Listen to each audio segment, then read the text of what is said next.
সুপ্রিয় দর্শক, এইমাত্র পাওয়া রাতের সর্বশেষ আপডেট সংবাদে আপনাদের জানাই স্বাগতম। শুরুতেই থাকছে সংবাদ শিরোনাম। শেখ হাসিনাকে দেশে ফেরাতে কঠোর আন্দোলনের ডাক দিলেন বৈষম্যবিরোধী ছাত্র আন্দোলন। থাকছে বিস্তারিত।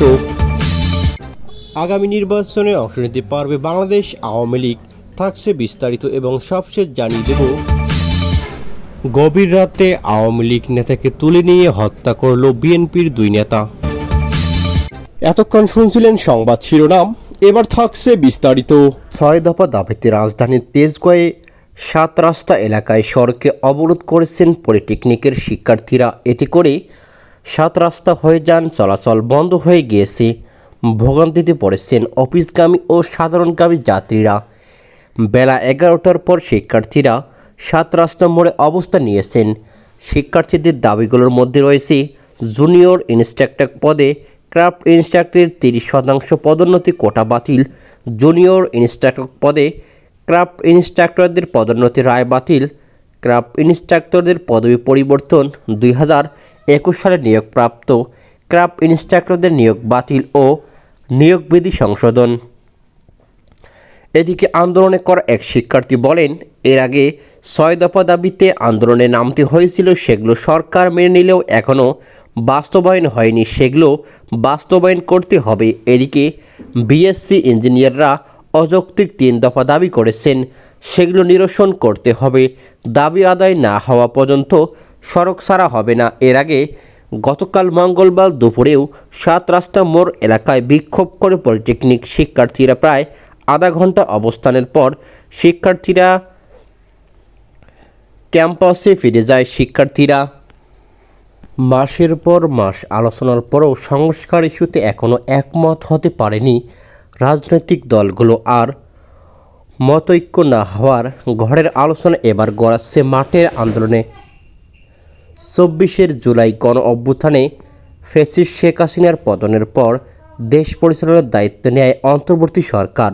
সেই সঙ্গে রাষ্ট্রের অতি গুরুত্বপূর্ণ কিছু খাতে প্রয়োজনীয় সংস্কার দাবি ওঠে সর্বত্র, যা বাস্তবায়নে ডক্টর মোহাম্মদ ইউনূসের নেতৃত্বাধীন অন্তর্বর্তী সরকার শুরুতে ৬টি সহ পরবর্তী সময়ে মোট ১১টি সংস্কার কমিশন গঠন করে। গত ১২ ফেব্রুয়ারি গঠন করা এক জাতীয় ঐক্যমত কমিশন সংস্কার প্রশ্নে দলগুলোর ঐক্যমত পৌঁছানোর বিষয়ে দফায় দফায় বৈঠক করেছে ঐক্যমত কমিশন। তবে আলোচনার শেষ দিকেও এসে চূড়ান্ত কোনো সিদ্ধান্ত পৌঁছতে পারেনি দলগুলো, বরং সংবিধান সংক্রান্ত সংস্কার এবং বহুল আলোচিত জুলাই সনদ বাস্তবায়নের পদ্ধতি নিয়ে রাজনৈতিক দলগুলোর মধ্যে এখনও বিস্তৃত আলোচনা চলছে। এমন প্রেক্ষাপটে গত সোমবার ঐক্যমত কমিশনের মেয়াদ আগামী ১৫ অক্টোবর পর্যন্ত আবারও ১ মাস বাড়িয়েছে সরকার।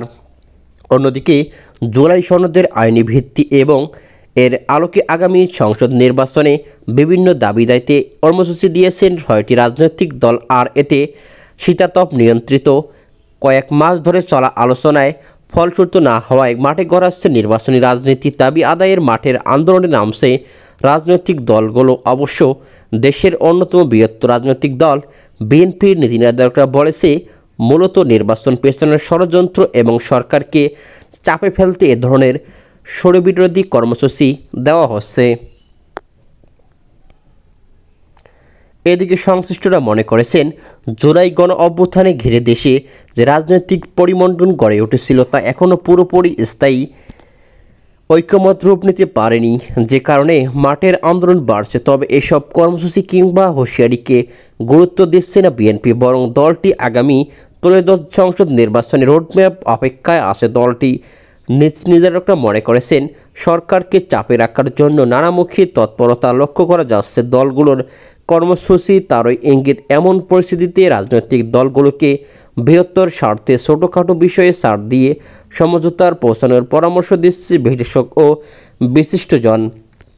এদিকে সংস্কার ইস্যুতে রাজনৈতিক দল ও বিশেষজ্ঞদের সঙ্গে দফায় দফায় বৈঠকে বসে দীর্ঘ আলোচনা করেছে ঐক্যমত। বৈঠকে বসবে কমিশন, দীর্ঘদিন ধরে চলা বৈঠকেও সংস্কার বিষয়ে করে জুলাই জাতীয় সনদের কোনো সুরাহা হচ্ছে না। মূলত প্রণয়ের চেয়ে সনদ কার্যকরের পদ্ধতি নিয়ে জটিলতা বেশি। এ অবস্থায় আইনি ভিত্তি দিয়ে জুলাই সনদের আধীনে আগামী সংসদ নির্বাচনে পিয়ার অনুপাতিক প্রতিনিধিত্ব পদ্ধতি বাস্তবায়নের দাবিতে কর্মসূচি ঘোষণা করেছে 6টি রাজনৈতিক দল। এতে অনেকেই মনে করেছেন যে এসি রুমের আলোচনা ফলপ্রসূ না হওয়ায় মাঠে গড়াচ্ছে রাজনীতি।